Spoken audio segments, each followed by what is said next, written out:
ఒక భర్తకు ఒక భార్య ఉండాలి, ఒక భార్యకు ఒక భర్తే ఉండాలి. మూడో వ్యక్తి ఉండడానికి వీలు లేదు. భర్తకు రెండో అమ్మాయితో పరిచయం కానీ, భార్యకు మరొక పురుషునితో పరిచయం కానీ ఉండడానికి వీలు లేదు. ఈరోజు పనికి మనల్ని సెల్ ఫోన్లో ఎవడ పడతాడు చాటింగ్ చేస్తున్నాడు, ఎవడ పడతాడు మెసేజ్లు పెడుతున్నాడు.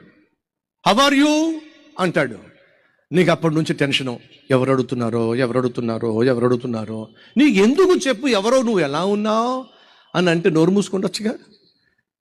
మీరెవరు అని మళ్ళీ మెసేజ్ పెట్టడం. ఇక మొదలవుతుందండి.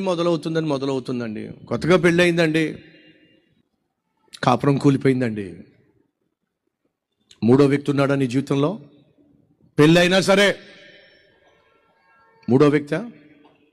పెళ్ళి కాకుండానే ఇద్దరు ముగ్గురితో ఫ్రెండ్షిప్పా, పనికి మాలినటువంటి ప్రేమ వ్యవహారాల, కుటుంబం కుప్పకూలిపోతుంది, క్యారెక్టర్ నాశనం అయిపోతుంది, కెరియర్ పాడైపోతుంది.